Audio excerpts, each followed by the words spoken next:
I was never the type to blow up over cake. I'm not petty like that. But when you've spent years keeping the peace, swallowing your pride, and bending backwards to be the bigger person, a moment like this, it sticks. My name's Cole. I'm 38. I work in real estate, mostly flipping mid-range homes and renting out duplexes on the side. I'm not flashy, never really been.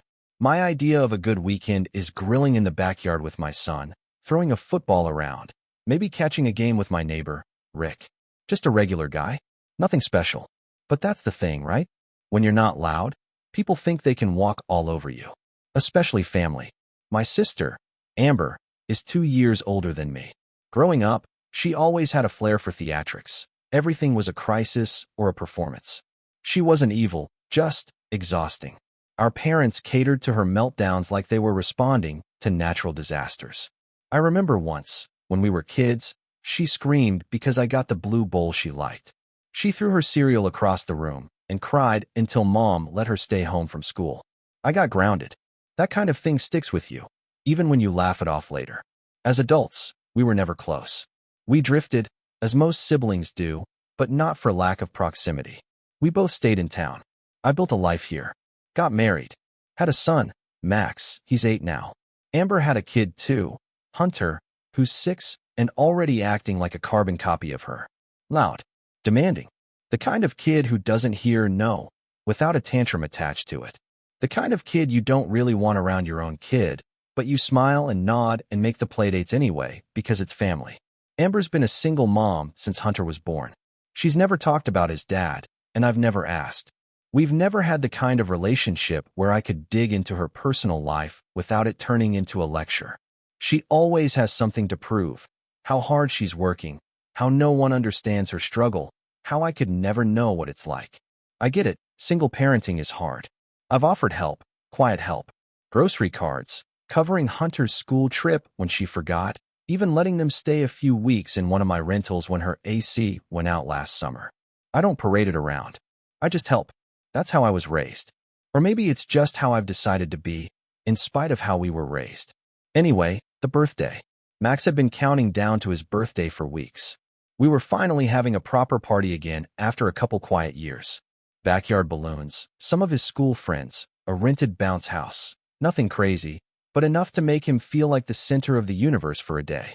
He picked out a dinosaur-themed cake, chocolate with green frosting, little edible rocks, and a T-Rex smashing through the side like it was coming out of Jurassic Park. We ordered it from a specialty baker across town. Cost me more than I want to admit. But Max's face when he saw it? Worth every penny. Amber arrived late, of course. She swept in like a storm 20 minutes after we started singing Happy Birthday, dragging Hunter by the hand while shouting something about parking nightmares. She didn't even say hi to me, just dropped her purse on the kitchen counter and made a beeline for the drinks. Hunter, meanwhile, made himself at home by grabbing a balloon sword from one of the other kids and immediately whacking a girl in the head with it. I was halfway across the yard, greeting one of Max's teachers, when I saw it happen. The girl started crying. Hunter laughed. Amber didn't even notice. I pulled him aside and gave him a soft but firm, "Hey, that's not okay, buddy." He stared at me like I'd spoken a different language. Amber saw the tail end of it and swooped over like a vulture. "Cole, seriously?" she said, flipping her sunglasses onto her head. "He's 6. Don't talk to him like he's some criminal." "I didn't," I said. "I just told him to be careful. He hit someone. He was playing. You've got a yard full of kids. What do you expect?" She turned to Hunter, smoothing his hair down like he was some victim of injustice. "You're okay, sweetie. Uncle Cole's just being dramatic." That right there. That tone. It wasn't new. I'd heard it all my life. The way she dismisses anything she doesn't like as overreaction, how she rewrites reality in real time to suit whatever story she's telling herself. I forced a smile and walked away. Max was already tugging at my sleeve to help with the piñata. His happiness was the only thing that mattered. The rest of the party went as you'd expect. A little chaos, a lot of sugar, kids screaming and laughing and spilling juice on the patio furniture. But I noticed something. Every time Hunter didn't get his way, something broke. When he didn't win a party game, he threw the plastic prize across the lawn. When another kid took the last cupcake before him, he stomped on a paper plate. And Amber? She was too busy scrolling through her phone or telling another mom about her insane boss to to do a thing. I held my tongue. I always do. We made it to cake time. Max stood at the head of the table, beaming like it was Christmas and his birthday rolled into one. Everyone was singing. I lit the candles. He closed his eyes and made a wish. Right as he leaned forward to blow them out, Hunter surged forward, both arms out like a linebacker, and slammed his bare, frosting-loving hands, right into the cake. Hard, like he was digging for treasure. Green frosting flew. The T-Rex split down the middle. One of the candles toppled. For a moment, no one moved. Even the kids were stunned. And then Hunter shouted at the top of his lungs, "Now an 01 gets any," with this twisted little grin like he was proud of what he'd done. Max's face crumpled. He didn't cry, not right away. He just looked at me, confused, like he couldn't quite process what had happened. Like he was asking, silently, why? I looked at Amber. She blinked, surprised, then gave this weak laugh. Wow. Okay, that was dramatic, huh? She didn't apologize. She didn't scold him. She just walked over and said, "We'll clean it up," like that was the point. I didn't say a word. I picked up Max, who was now blinking hard, lips pressed tight, and carried him into the house. We sat on the couch in silence while the party slowly fizzled outside. People started leaving. Some awkwardly offered to help. I shook my head. That night, after everyone had gone and the house was quiet again, I got a text from Amber. No apology. No explanation. Just, "You're overreacting. Don't bother coming around anymore if this is how you're gonna act." I stared at it for a long time. Then I typed back, "Cool. I'll unlist the house title tomorrow." I hit send. By morning, I had 38 missed calls lighting up my phone. And that's where things really started unraveling. I didn't answer the calls. Not the first 5, not the next 10. By the time the count hit 38, I had already put my phone on silent and taken Max out for pancakes at that old diner on 5th. He didn't say much, just quietly pushed his scrambled eggs around the plate while the waitress tried to cheer him up with extra whipped cream on his hot chocolate. I was angry, yeah, but more than that, I was tired. Tired of pretending Amber's behavior was normal. Tired of pretending her kid's chaos was just high energy. Tired of excusing years of entitlement and disrespect because she was family. Max finally looked up at me halfway through breakfast and asked, "Did I do something wrong?" And that cracked me wide open inside. "No, buddy," I said, putting down my fork. "You did everything right. Some people just don't know how to be kind." He nodded like he understood, but he was 8. He shouldn't have to. By noon, Amber had moved on from phone calls to texts. The first few were the same tone as the night before. "You're seriously blowing this out of proportion. He's 6, Cole. 6. You embarrassed me in front of everyone by acting like it was a funeral instead of a cake." Then came the guilt-laced ones. "Hunter's been crying since last night. I'm a single mom doing her best. You think you're so much better because you've got money and a backyard." Then came the shift. "Wait, what house title? Are you joking? Cole, seriously, what house title?" And that's when the silence flipped sides. Now she was the one panicking. Good. Let her sit with it. See, about 4 years ago, Amber had been in a rough spot. She was between jobs, freshly kicked out by her ex, the one she still doesn't talk about, and sleeping in her car with Hunter. I didn't find out until our cousin, Jess, ran into her at a gas station and called me. I didn't ask questions. I just gave her a key. It was one of the rental homes I'd bought early in my career. A small, single-story place in a decent neighborhood with a fenced yard. Nothing fancy, but clean and livable. I told her she could stay there rent-free until she got back on her feet. She cried, thanked me, promised she'd only be there a few months. She stayed for 3 years. In that time, I covered repairs, utilities, and even the property taxes because she kept saying she was almost there and just needed one more shot.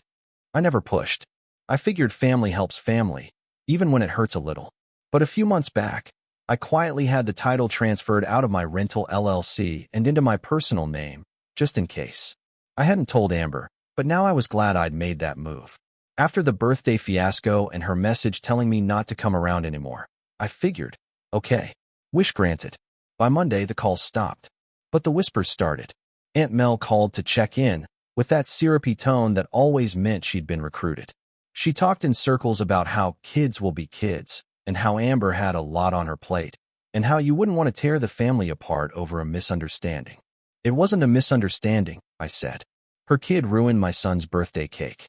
She watched and laughed, then told me I was overreacting. Still, Mel sighed. You did say something about unlisting a house title, and that's got everyone nervous. Funny how that part got everyone's attention, huh? Cole, she started, but I hung up. That week, Amber finally called herself. I let it go to voicemail. Her message was a mess of half sobs and half accusations. I don't even know what you meant, okay? What house? Are you threatening me? Are you seriously gonna evict your sister over a cake? I didn't reply, but I did call my lawyer. Now before you think I was being ruthless, let me explain. I wasn't planning to kick her out immediately. I just wanted to protect myself. I had this gut feeling like something was coming. Something bigger than ruined frosting or passive-aggressive texts. I was right, because a week later, I got a notice from the city. A permit request filed under my property's address for a home daycare. Amber was trying to open a daycare out of my house. She hadn't told me, hadn't asked. She'd gone straight to the city, listed herself as the property manager, and started the paperwork. My name was nowhere on it, even though I owned the deed outright. I sat at my kitchen table with the permit in one hand and my coffee mug in the other, heart thudding like a drum. This wasn't just overstepping. This was deliberate, calculated. She'd clearly been planning it for a while. Probably saw it as her way out, finally making her own money, starting her own business. And she was using my house, my name, my property, without permission. I called the zoning office the next morning and had the permit flagged for fraudulent information. The lady on the phone was polite but firm. Sir, if you're the actual owner and your name's not listed, that's a violation. We'll need to investigate. Amber showed up at my house that evening. She didn't knock, just marched up the driveway and started pounding on the door like she was the police. Cole, open up. I know you're in there. Max peeked around the hallway corner, wide-eyed. I gently pushed him back toward the living room and stepped outside, closing the door behind me. Amber was in full meltdown mode, hair wild, face flushed, pacing the porch like she couldn't stand still. You flagged my permit, she spat. Why would you do that? I've been working on this for months. I folded my arms. Without telling me. On a house that's not yours. You said I could stay there. Stay? Not run a business. Not lie to the city. Not commit fraud. She flinched. Fraud? Are you kidding me right now? You filled out a legal document claiming you manage a property you don't own. That's fraud, Amber. Her voice cracked. I was going to surprise you. Make it a legit thing. I was finally doing something for me. And your first move was lying. She didn't say anything. Just stood there, trembling with rage or fear. I couldn't tell. I'm not kicking you out, I said quietly. But I'm filing a formal termination of the verbal lease. You've got 60 days. Her jaw dropped. You're evicting me? I'm giving you 2 months to figure something out. More than most landlords would. We're not landlord and tenant, Cole. We're siblings. And siblings don't stab each other in the back. That was the moment it all shattered. She screamed, this guttural, angry sound, and stormed off the porch. But not before yelling over her shoulder. Don't expect to see Hunter again. You just cut yourself out of your nephew's life. I didn't answer. I didn't even move. Just stood there while the sun dipped below the trees and the porch light flickered on. That night, Max came to sit beside me on the couch again, like he had the morning after the party. Did Aunt Amber do something bad again? He asked, voice small. I looked at him, this little person who deserved so much more peace than our family could give him, and nodded. Yeah, but we're gonna be okay. He leaned into me, warm and trusting.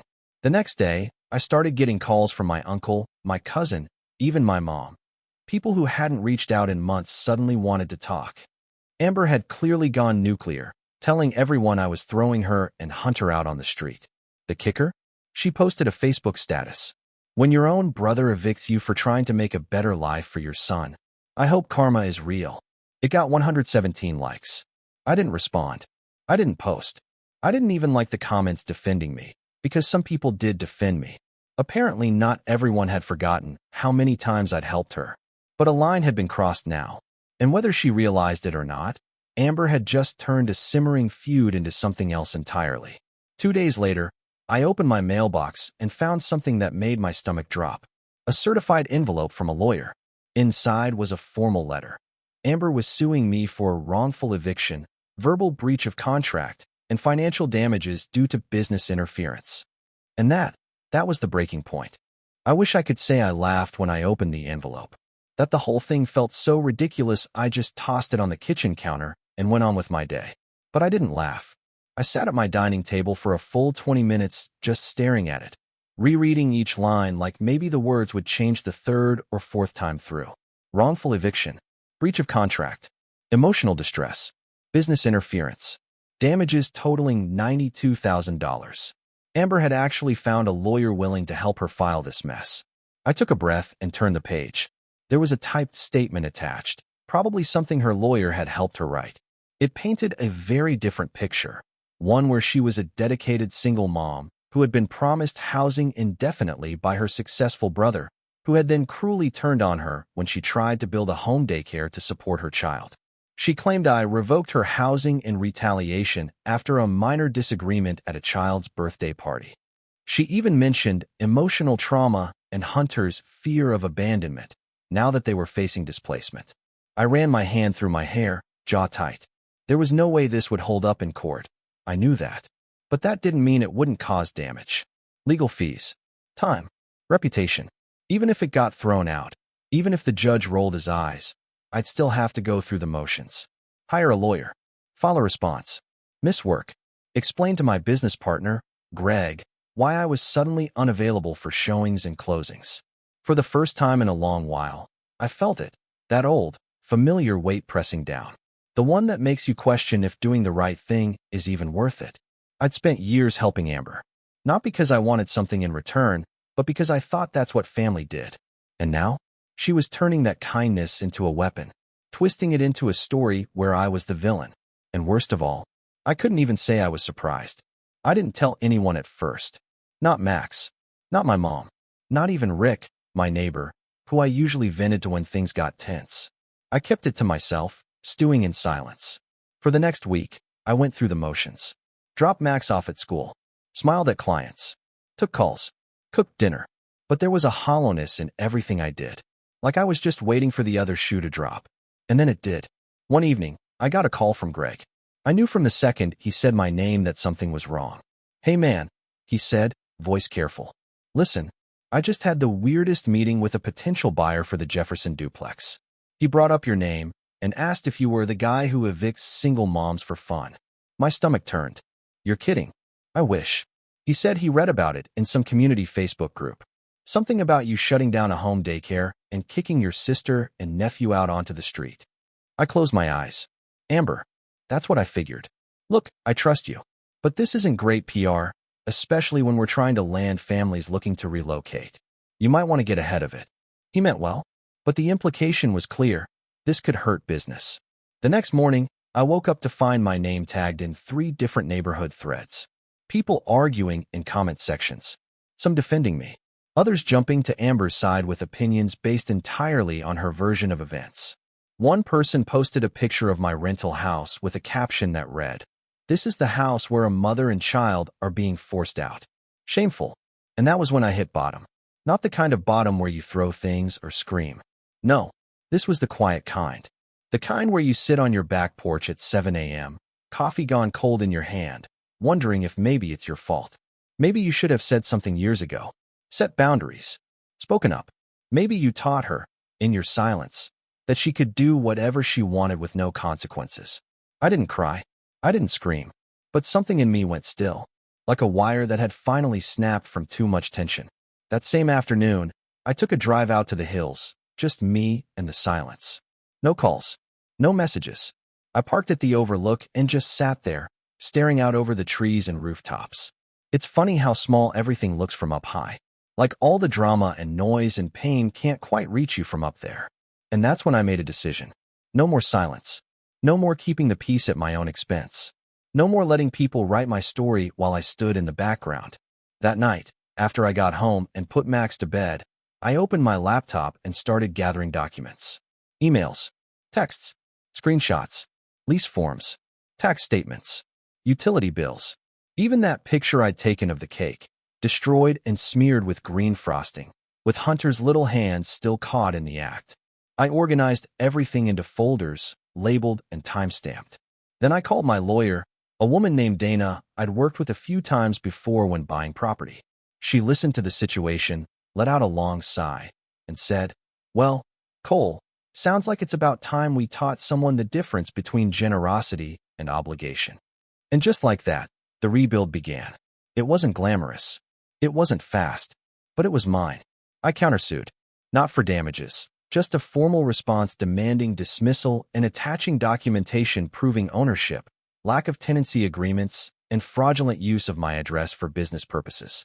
Dana filed a cease and desist to prevent Amber from spreading further false claims online. We sent copies of everything to the zoning office and flagged the daycare permit again, this time attaching the lawsuit.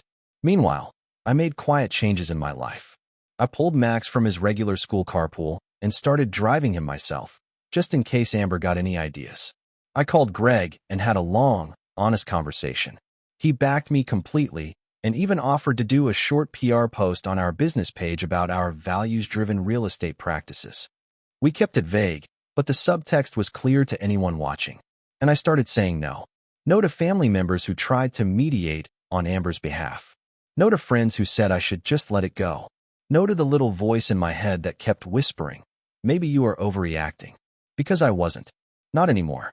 The real shift, though, happened the night Max came into my office while I was sorting more documents and asked, "Is Aunt Amber mad at us?"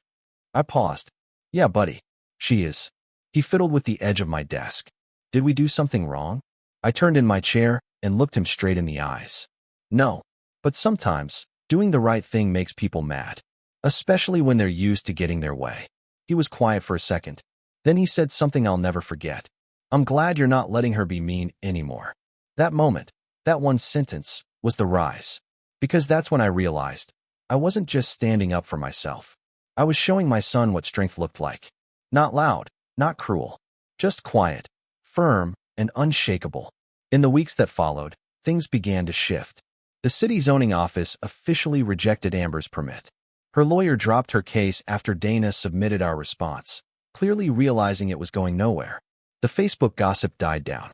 Even the angry neighborhood threads disappeared after I posted one calm, factual comment under my own name, attaching proof of ownership and explaining the situation without drama. People backed off. Some even apologized. And Amber? She went dark. No more texts. No more calls. No more Facebook status updates. I didn't know what she was planning. I didn't trust her silence. But I wasn't afraid of it anymore. Because now I was ready. And then one quiet Thursday afternoon, a letter arrived in my mailbox that changed everything again. It was handwritten, neat cursive on plain white stationery. No return address. Just 2 sentences. "I know what Amber did. You deserve to know everything. Call me." And at the bottom, a name I hadn't seen in years. Hunter's father. And that's where it got real. Hunter's father's name was Elijah. And the last time I'd heard his name spoken aloud was at a barbecue 7 years ago, when Amber told our aunt she didn't need a man weighing her down. After that, she erased him. No pictures. No mentions. No questions allowed. I never dug deeper, not because I didn't care, but because the topic was always a minefield. And Amber made it clear he wasn't part of the story. But now, suddenly, there he was. His signature neat and deliberate on a note in my mailbox. His name inked in the kind of cursive that made you pay attention. I stared at the letter for a long time. "I know what Amber did. You deserve to know everything. Call me." There was a number at the bottom. No area code. It was local. I waited 2 days before I dialed it. I'm not sure why. Part of me didn't believe it was real. Part of me was afraid of what I'd hear. But the curiosity clawed at me, louder than the caution.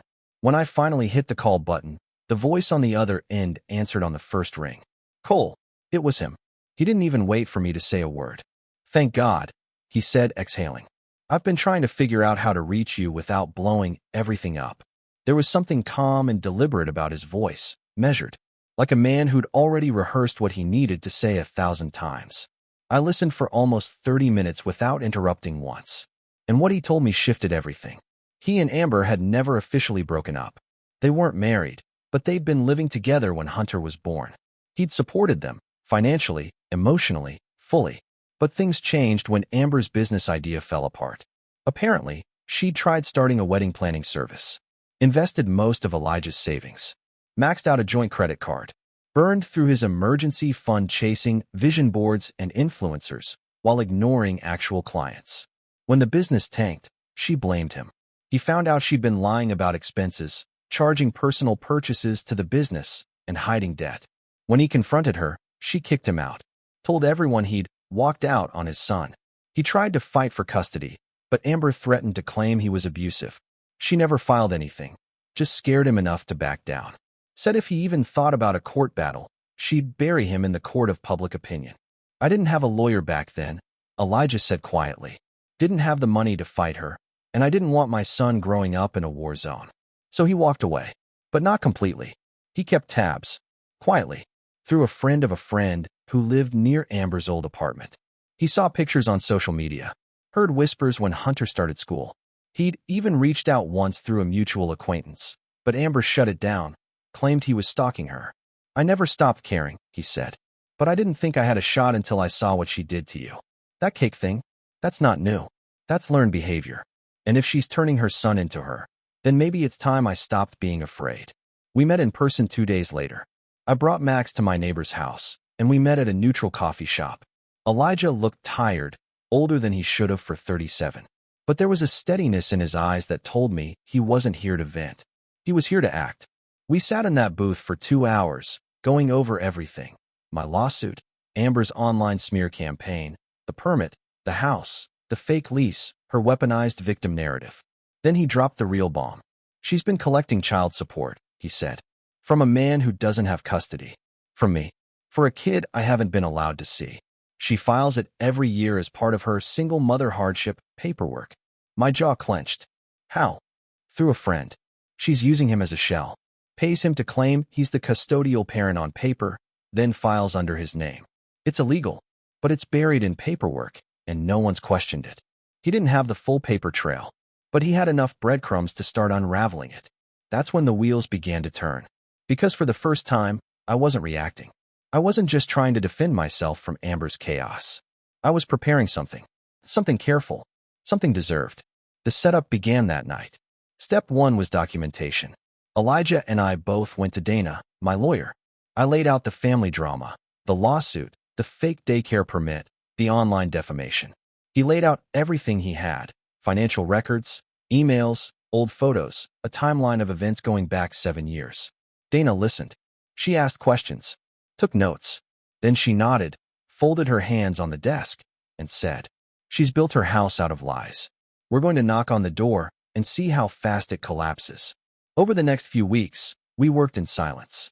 Elijah quietly refiled for partial custody, with Dana's help and a new legal aid foundation backing him.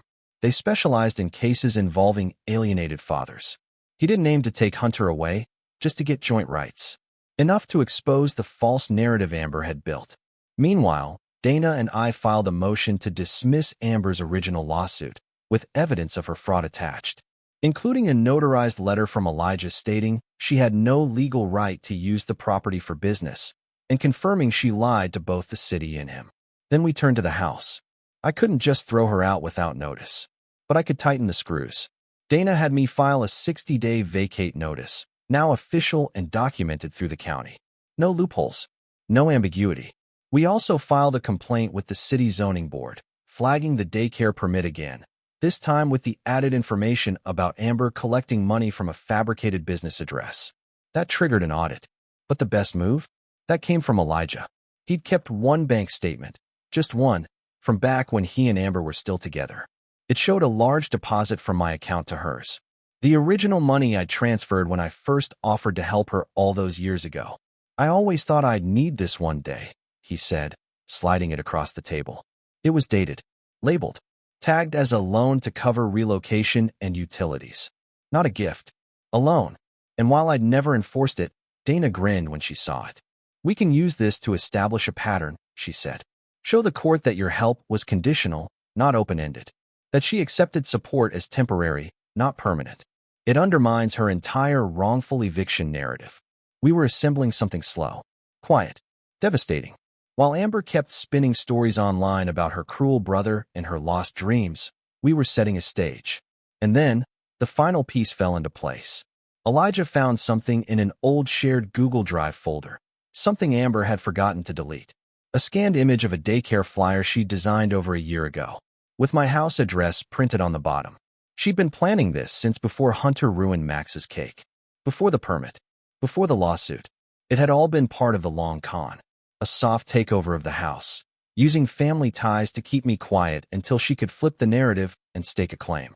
If I'd said no, I'd be the villain. If I said yes, I'd be footing the bill forever. But now I had everything. The false claims, the shady child support filings, the forged business paperwork, the public defamation, and a witness who'd once loved her enough to overlook the lies and now wanted his son back. All I had to do was wait for the right moment to move. And that moment was coming. Because the court hearing for the eviction was in 9 days. And Amber had no idea what was waiting for her inside that courthouse. Not just a lawyer. Not just a brother tired of being used. But someone who knew every corner of the story she'd tried to bury. And someone else who had finally stepped out of the shadows to help me burn the lies down.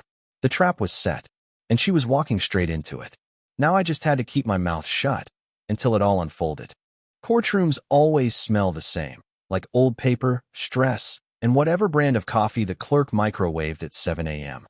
I'd been in a few for real estate disputes, zoning hearings, a messy tenant thing once. But this one felt different. Heavier. Like every slow burn, every swallowed insult, every time I'd bitten my tongue around Amber was sitting right there beside me. It was eviction day. Amber walked in 13 minutes late, sunglasses on her head, hair thrown into a messy bun like she was starring in her own dramatic docu-series. Hunter trailed behind her, tapping a toy truck against the wall. She didn't look at me at first. She made a show of sighing loudly as she sat down, pulling out her phone as if she were the real victim of an inconvenience. When she finally glanced my way, her expression flickered, first smug, then unsure, then angry. Dana, my lawyer, leaned close and whispered, "She brought no counsel.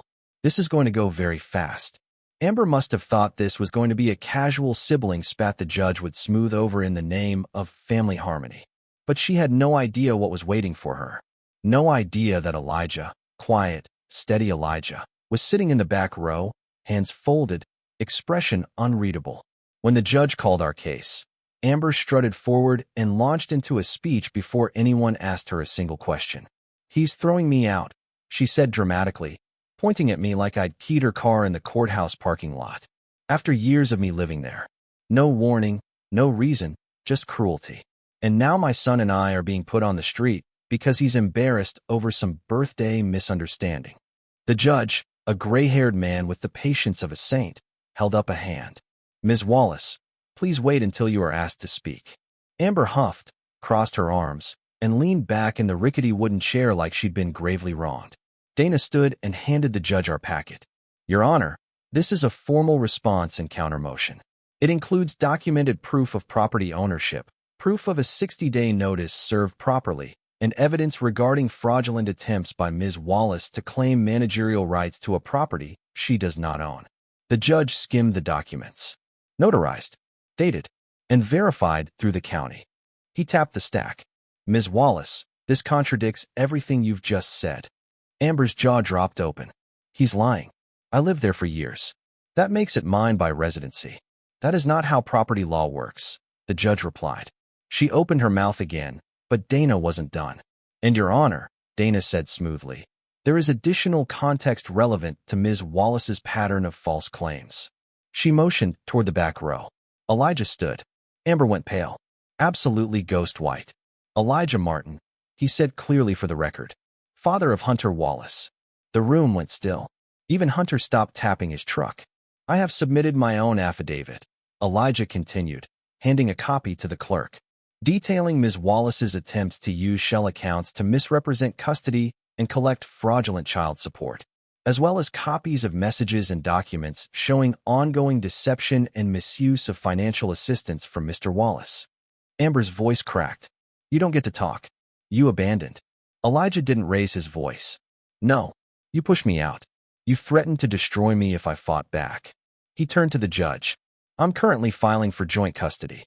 Ms. Wallace has repeatedly weaponized false narratives to manipulate friends, family, and legal entities, including using Mr. Wallace's property for unauthorized business filings."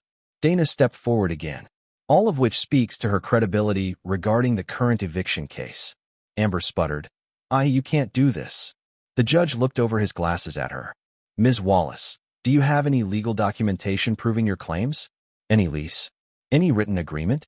Any proof of ownership, rent payments, or business authorization? Amber's lips trembled. No, but do you have counsel? No. Are you contesting the legitimacy of the documents submitted by the defendant? She sank back into the chair. I didn't think he'd do this to me. The judge set the papers aside. Ms. Wallace, you lived in the property rent-free as an act of goodwill by your brother. He served proper notice. He has provided evidence of fraudulent actions on your part. This eviction is valid and will proceed. Amber let out a sound halfway between a gasp and a sob. What am I supposed to do? Where am I supposed to go? Respectfully, the judge said, that is outside the scope of this hearing. It was done in minutes. But the fallout was just beginning. Amber didn't speak to me when we walked out of the courtroom. She stared at me with an expression I'd seen only once before, back when we were kids, and Mom caught her breaking a vase she'd tried to blame on me. That same hollow disbelief. The same dawning realization that her story wasn't going to be the one people believed anymore. She stormed down the steps, grabbed Hunter's arm, and practically dragged him toward her car. Elijah watched them go, a quiet sadness in his eyes. She's not going to make this easy, he murmured. She never has, I said. He nodded once, firmly. But I'm not walking away again. And for the first time, I believed him. The eviction was carried out legally, respectfully, quietly. No police escort. No big scene. Just a scheduled move-out date, a few signatures, and a property inspection. Amber left the house in worse shape than she found it. Nothing catastrophic, but enough scratches, dents, and broken fixtures to show she didn't care anymore.